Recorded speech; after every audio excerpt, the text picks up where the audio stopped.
यश बाबू news, खबरें superfast. यश बाबू news.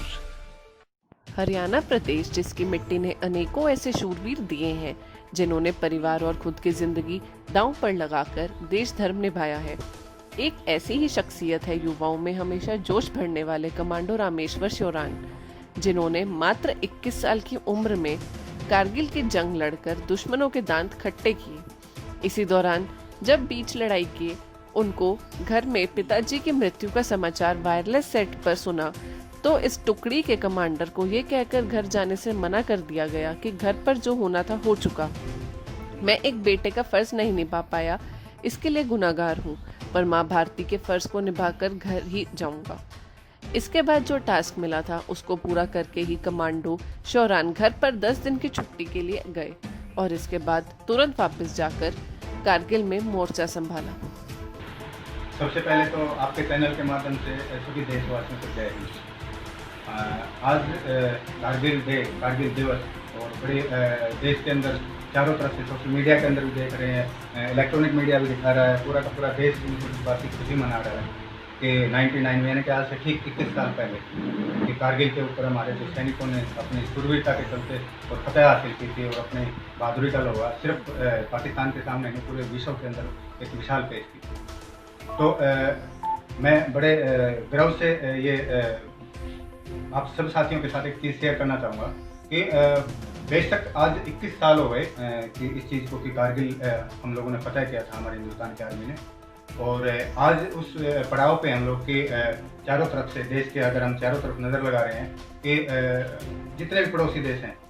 चाहे वो चाइना हो, पाकिस्तान का पहले चल रहा है, चाइना ने भी पीछे हरकत की है, और चाहे बांग्लादेश या नेपाल की बात करें तो कुछ इस तरह के हालात बनते जा रहे हैं कि इधर से भी दबाव पड़ रहा है, उधर से भी दबाव पड़ रहा है, और कुल मिला करके आज भी मास्टर रोल जो सुपर रोल जिसको सुप्रीम रोल कहते हैं हमारे देश की इंडियन आर्मी जिसको भारतीय सेना बोलते हैं वो प्ले कर रही है, और वो बगैर किसी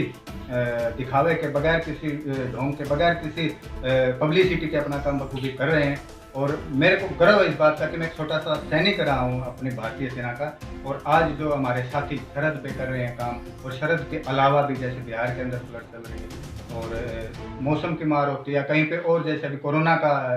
बुरे हालात हैं तो उसमें भी अपना रोल अपना पार्टिसिपेट ज़बरदस्त कर रही है। तो मैं एक बीइंग सैनिक एक बात आप सभी साथियों के सामने रखना चाहूँगा फौजी होने के नाते, क्योंकि भले ही मैं 6 साल पहले मैंने डिस्चार्ज ले लिया है, मैं अपना वीआरएस ले करके सिविल के अंदर काम कर रहा हूँ, लेकिन आत्मा है जो वो आज भी एक सैनिक की है।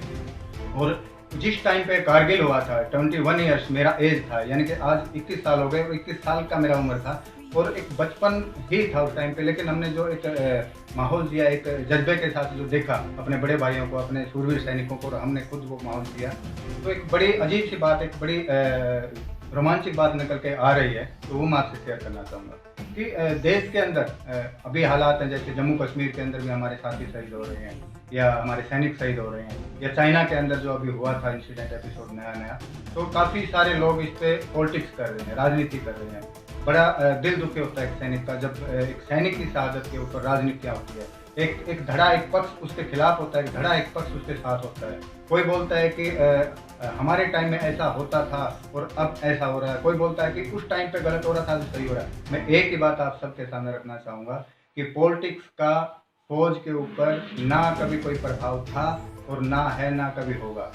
फौज के अंदर पॉलिटिक्स का कोई महत्व नहीं है, नहीं है, नहीं है। ये सिर्फ और सिर्फ मोरल डाउन किया जा रहा है। अगर आप और हम मिल करके ट्रोल कर रहे हैं फेसबुक को, सोशल मीडिया को, और लिख रहे हैं कि फलानी पार्टी ठीक है, फलानी पार्टी गलत है, उसने फौज के लिए ये किया वो किया, तो सरासर गलत है। फौज अपना काम सिर्फ और सिर्फ देश के लिए करती है, वो किसी पार्टी की नहीं है, और पार्टियां राजनीतिक अपनी जगह है। मैं तो बोलता हूँ कि देश सर्वोपरि है, पार्टियां काफी पीछे हैं। सबसे बड़ा दुर्भाग्य हमारे देश का ये है, एक सैनिक की शहादत के बाद भी उसको दो चीज़ों में बांट जाता था। एक तो उसको बोलते हैं कि हमारे क्षेत्र का था, हमारे एरिया का था, वो किसी हरियाणा, राजस्थान, यूपी, महाराष्ट्र, सिक्किम का नहीं है वो सैनिक, वो भारतवासी है।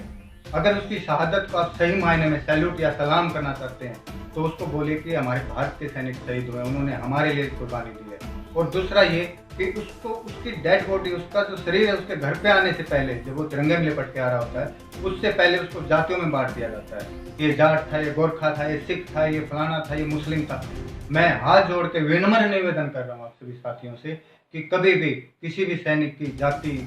मत पुकारिए। सैनिक की जाति, सैनिक का धर्म सिर्फ एक होता है, देश देश देश। मेरी तरफ से यही प्रार्थना और यही शुभकामनाएं हैं कि हमारे जो वीर हैं वो ऐसे ही अपने परंपराओं का पालन करते हैं और इसी तरह के योद्धा की तरह अपना मतलब परचम लाए। एक्चुअली अगर फैसिलिटी की डिमांड करके जवान सैनिक फौज के अंदर जा रहे हैं लड़के, तो मैं बोलता हूँ कि वो सैनिक है ही नहीं, क्योंकि वहाँ पे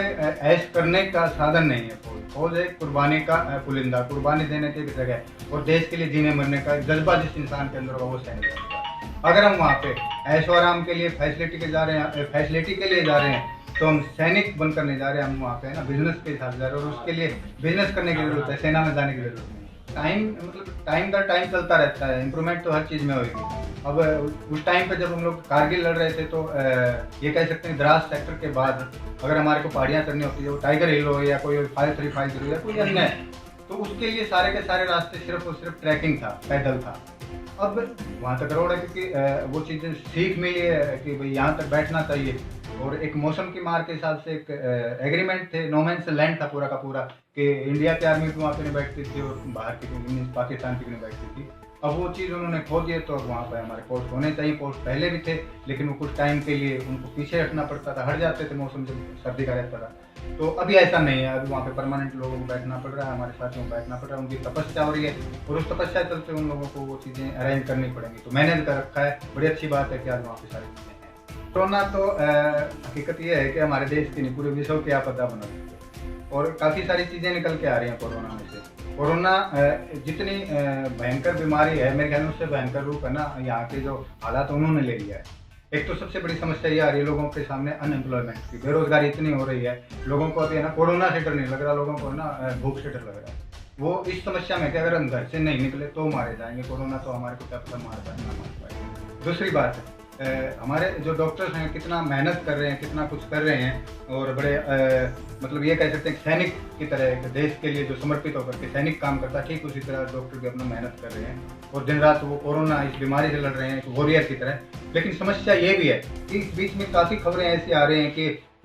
अंगों की तस्करी, ऑर्गन तस्करी हो रहा है, तो ये सब बड़ा स्मगलिंग हो रहा है। तो ये सारी न्यूज़ पढ़ने को आप लोगों के चैनलों से आ रही हैं, तो ये कहीं ना शक पैदा करने वाला और संदेह देने वाला है कि एक जो सच्चे मन से एक राष्ट्र प्रेम के हिसाब से मेहनत कर रहे हैं, कहीं ना कहीं है ना उनके बीच में वो पिशाच हैं, उनको पहचान करके मेरे ख्याल में पब्लिक के सामने नंगा करने के लिए मेरे छोटे भाइयों से, युवा साथियों से एक ही संदेश देता हूँ बार बार और ये कहता हूँ कि देश धर्म और राष्ट्र धर्म मेरे ख्याल में सबसे बड़ा है। अगर हम सही मायने में इंसानियत का पालन करते हैं, देश को अपना सर्वोपरि या सर्वोच्च मानेंगे तो कोई क्राइम भी नहीं होंगे देश के अंदर। आप चाहे वो भ्रष्टाचार की बात करें, चाहे मर्डर की बात करें, चाहे रेप की बात करें, ये सारी चीज़ें है ना जड़ से खत्म होने का सिर्फ एक ही साधन है। जिस टाइम हम एक इंसानियत का मतलब अपने अंदर अनावरण करके और देश को सर्वोपरि मानना शुरू कर देंगे तो ये धर्म की लड़ाई या कास्ट की लड़ाई सारी अपने आप खत्म हो जाएंगी। रही बात राजनेताओं के चक्कर में जितनी भी राजनीति पार्टियां हैं, ठीक है उनका वो बिजनेस, उनका वो काम, उनका वो धर्म है, वो राजनीति करेंगे, लेकिन आप उनसे बड़ी राजनीति करने के चक्कर में अपने आप को कहीं ना कहीं गुम कर रहे हो इस दुनिया के अंदर। तो आप एक अच्छे इंसान बनो और सही सबसे मायने में इंसानियत ये कि अपने देश के लिए भी अपने देश के लिए मरो और जिसकी जरूरत हो उसकी मदद करें। यश बाबू न्यूज, खबरें सुपरफास्ट। यश बाबू न्यूज।